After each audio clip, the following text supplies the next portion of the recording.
Shikues të nderuar, jemi rikthyer në studio në hapësirën e intervistës. 30 vitet e ardhshme, numri i lindjeve në vendin tonë pritet të përgjysmohet dhe kjo vjen si pasojë një raporti të publikuar së fundmi nga Organizata e Kombeve të Bashkuara. Sa i përket vendit tonë, është shteti i parë që do të pëstojë një rënje të lindshmërisë. Lidhur me këtë, do të kem një intervistë në Skype me sociologen Alkida Myftaraj. Alkida, të përshëndes. Faleminderit për ftesën. Sa i përket raportit të publikuar nga Organizata Botërore e Shëndetësisë e nxjerr Shqipërinë në vend të parë, sa i përket edhe rënjes së lindshmërisë, çfarë mund të themi, cilat janë pasojat apo shkaqet që e sjellin këtë rënje të lindshmërisë në vendin tonë? Kemi shumë elemente që ndikojnë në numrin e ulur të lindjeve, sidomos në vitet e fundit, mungesa e një ekonomie të stabilizuar dhe mungesa për gjetjen e resurseve për mbajtjen dhe për krijimin e familjes është një nga elementët të bazë dhe kyç që i shtyn çiftet e reja të heqin dorë nga e drejta apo nga liria për të zgjeruar familjen e tyre të vogël. Gjithashtu, niveli i pavarësisë ekonomike dhe dëshira për karrierë apo për të çuar fokusin në vende të tjera, jo vetëm në familje, si ta shtyr gratë që të shtyjnë moshën e tyre të lindshmërisë, por nga ana tjetër edhe burrat e shikojnë si një faktor i cili mund t'i ndihmojë ata më shumë rast se janë më pak të impenjuar familjarisht për të kryer apo për të eksperimentuar në jetën e tyre të gjithë dëshirat e të gjithë ëndrat që ata kanë, qoftë nga pikpamja profesionale apo qoftë nga pikpamja personale. Sa i përket këtij raporti, dua të ndalem pak tek pjesa ekonomike, pra ndikon që shumica e shqiptarëve nuk kanë ekonomi të duhur për të krijuar një familje. Çfarë mund të themi për këtë? Po, patjetër që ndikon, është një nga faktorët bazë, siç thash. Fakti që në Shqipëri, për shembull, dhe kryesisht në Tiranë, çmimet e apartamenteve janë rritur shumë, e bën shumë vështirë që çiftet e reja të cilët janë në një marrëdhënie të dalin veçantë dhe të krijojnë hapësirën e tyre private të familjes dhe hapësirën e tyre ku ata të mund të zgjerohen familjarisht. Ardhja në jetë të një fëmije apo ardhja në jetë të më shumë se një fëmije sjell impenjim, sjell kohë e cila duhet konsumuar me ta, sjell përgjegjësi dhe këto përgjegjësi të cilat çiftet e reja sot ndoshta nuk janë ende gati për të marrë përsipër. Po të bëjmë një krahasim për shembull me nivelin ekonomik të familjeve të përpara 30 ose 40 viteve me familjet sot, por përpara ne kemi pasur lidhje më të mëdha dhe fëmijët rriteshin në mënyrë të barabartë, nuk kishin shqetësa, nuk kërkonin shumë gjëra në jetën e tyre dhe prindrit përveç faktit sepse kishin një ekonomi të stabilizuar me pak gjëra, jo më shumë gjëra dhe me një fokus shumë të ngushtë, e kishin shumë të thjeshtë që pavarësisht impenjimeve të tjera të sillnin në jetë fëmijë të cilët kryet së vërtetë si shikonin si plotësim, por edhe si ndihmë dhe si nevojë. Ndërkohë në ditët e sotme, pas 40 viteve apo 50 viteve në shoqërinë bashkëkombëtare shqiptare, ne kemi një ndryshim të raportit ekonomik dhe vendit që ekonomia zë në familje apo ekonomia zë në botkuptimin e individëve, ku dëshira për pasur sa më shumë ardhur apo kërkesa të larta që kanë individët, sidomos fëmijët sot, të cilët nuk rriten në mënyrë siç rriteshin fëmijët e mëparshëm, nëse fëmia e mëparshëm nuk e kishte problem të shkonte në shkollë një moment ose dy dhe më pas të kthehej në shtëpi dhe të mos kryente asnjë lloj aktiviteti tjetër, apo të vishej me rroba të thjeshta, apo nuk kishte ku të konsumonte apo të shkonte për të konsumuar kohën e tij, nuk kishte kurse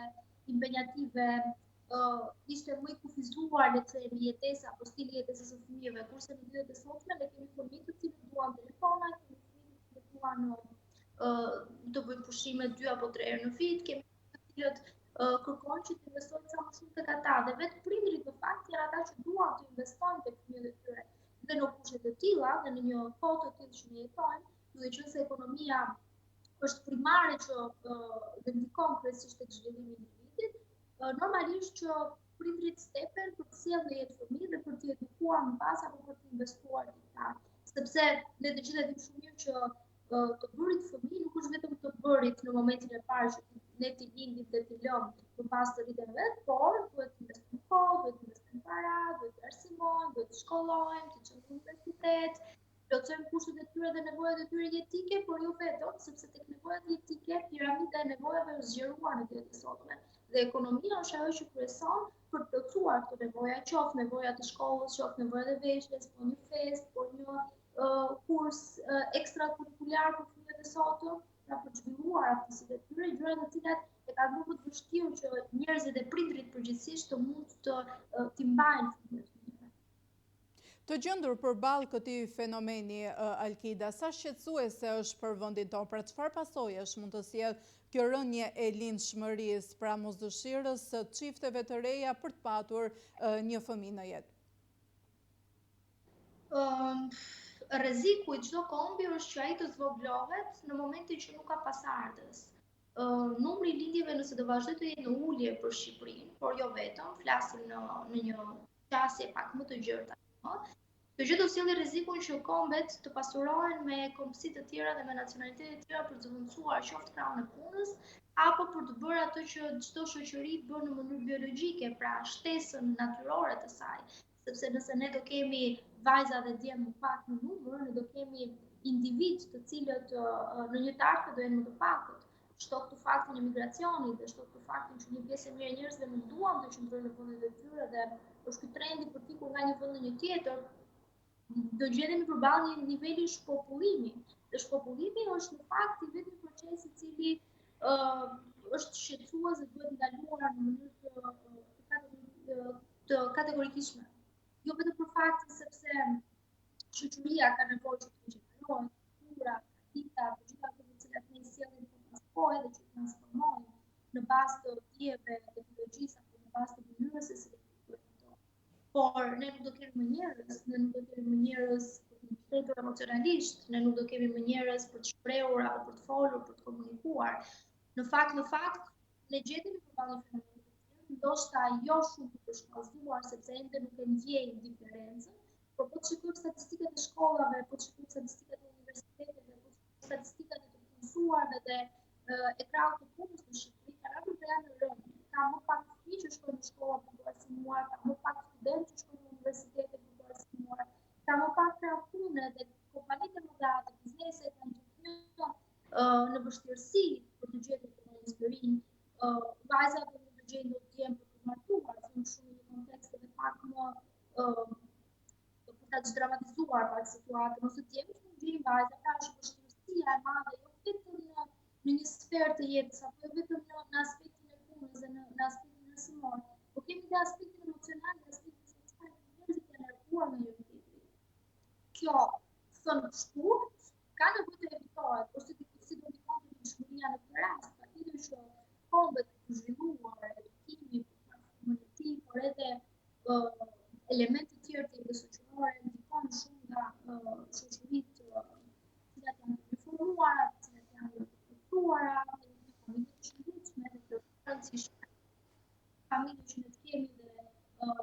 familje të cilat investojnë tek të veshjet e tyre dhe krijojnë pozita të struktura të mira shoqërore. Kjo gjë ndikon absolutisht edhe te të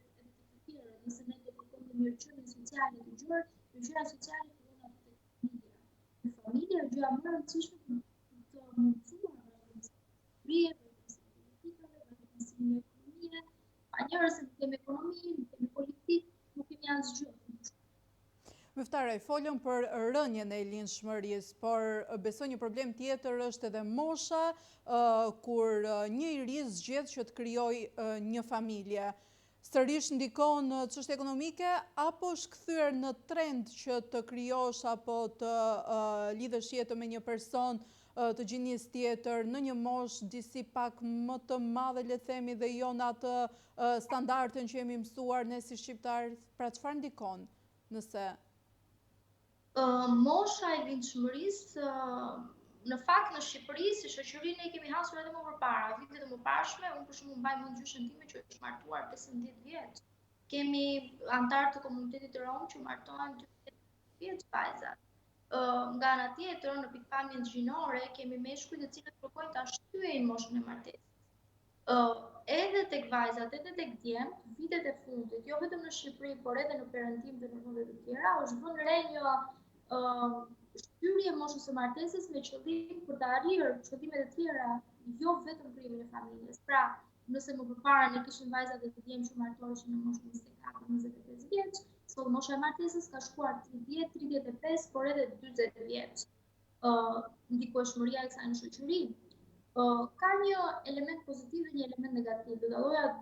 dy anë të medaljes. Ana pozitive është që kemi individ më të formuar, kemi njerëz të cilët kanë eksperimentuar në jetën e tyre, dinë çfarë duan, njohin veten e tyre e jetojnë jetën maksimalisht dhe nuk jetojnë vetëm brenda kornizave të familjes. Pra nuk shkojnë vajzat nga familja e origjinës tek familja e bashkëshortit apo tek familja që ato krijojnë, por kanë mundësi të shumta për të zhvilluar ekonomikisht, financiarisht, të jenë të pavarura, të jenë të arsimuara, të udhëtojnë, të shijojnë jetën të ndryshe, kjo vlen edhe për djemt, por nga krau tjetër ka edhe një element negativ të kësaj,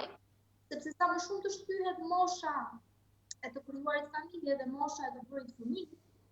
vështirësitë për të lindur fëmijë fillojnë të rriten, sepse ne kemi atë që quhet orë biologjike për vajzat dhe për gratë, që dikton shumë moshën dhe kohën se kur ato do bëhen nëna. Pse jo për të përmirësuar këtë lloj panorame që gjendet në vendin tonë, pra situatës aktuale të rënies së lindshmërisë, çfarë politikash duhet të merren nga institucionet përkatëse për mbështetjen e familjeve të reja, por jo vetëm për të siguruar një terren të sigurt që në mënyrë që çiftet e reja të kenë lindshmëri dhe të krijojnë familje dhe të jenë të bindur, pra të jenë të sigurt për të krijuar një familje. Unë personalisht do jem pak radikale në këtë, qoftë edhe në profesion si sociologe. Unë mendoj që mbështetja e parë, ndihma e parë dhe kryesore që duhet jepet nga politikat sociale është sigurimi kredis për marrjen e një shtëpie. Të rinjt sot, çiftet e reja sot, nuk po munden dot të dalin nga shtëpitë e prindërve të tyre për të krijuar një familje të tyre dhe për të hyrë në shtëpi. Nëse ti nuk ke një shtëpi ku të shkosh, ti paralelisht nuk mund të bësh dot një fëmijë, nuk sjell dot në jetë një fëmijë i cili nuk ka se ku qëndroj apo s'është kështu. Nga krau tjetër, nuk mund të përdorim përsëri të njëjtin model në vitet që ne jetojmë, modelin e të jetuarit me prindrit apo me fëmijën e bashkëshortit apo me familjen e bashkëshortit, për vetë faktin sepse modeli dhe stili i jetesës sot është më i shpejtë se më parë. Marrëdhëniet njerëzore sot janë të tilla që njerëzit kërkojnë eventualisht që të dalin nga dyert, nga portat e familjeve të tyre të origjinës dhe kërkojnë që të fillojnë individualisht. Dhe nëse nuk ka një shtëpi se ku të shkojnë për ta bërë këtë gjë, atëherë ti nuk mund të kërkosh në shoqëri që të riprodhojë dhe të sjellë në jetë një produkt të ri, në momentin që nuk ka se si ta mbajë atë produkt të ri dhe nuk ka se si të rrisë atë fëmijë. Kështu që një ndër politikat kryesore, në gjykimin tim, objektiv mendoj që do ishte financimi i plot ose i mesëm, kjo në varësi të politikave të ndryshme financiare që mund të parashikohen nga ministritë përkatëse për mbështetjen e familjeve të reja. Jo vetëm bonuse me para thjesht sepse ke një apo dy fëmijë, ato para i kinajër vetëm me panelina apo me nevojat primare të një fëmijë që vjen jetë, por mbështetje serioze dhe rigoroze. Mundsojnë njerëzve që të kenë mundësi që të krijojnë familje, që të rritet shoqëria shqiptare, që të mos të kemi një shpopullim për sa i përket numrit të lindshmërive, mos kemi një rënje të numrit popullsisë. Mundsojnë njerëzve që ata të ndihen mirë dhe të jetojnë me familjen e tyre në Shqipëri. As mos emigrojnë dhe as mos zvoglojnë numrin e anëtarëve për shkak të pamundësisë për të pasur një shtëpi apo pamundësive ekonomike. A bie ndesh realiteti aktual me ëndrrën e çdo të riut për një të ardhme më të sigurt dhe cilat mund të jenë ato vende që mund të marrim shembull modelin e tyre për të frenuar lindshmërinë në vendin tonë, vende të tjera, qoftë fshinje, qoftë botës? Shiko, të jemi sinqert, nuk di nëse do kemi nëse mund të themi që vendet e tjera mund të kemi një model dhe një stimulim. Në fakt, shumë vende në Europë kanë përdorur këtë pjesën e bonuseve dhe kanë përdorur këtë pjesën e mbështetjes familjare në 5 vitet e para apo në fillim apo në momentin që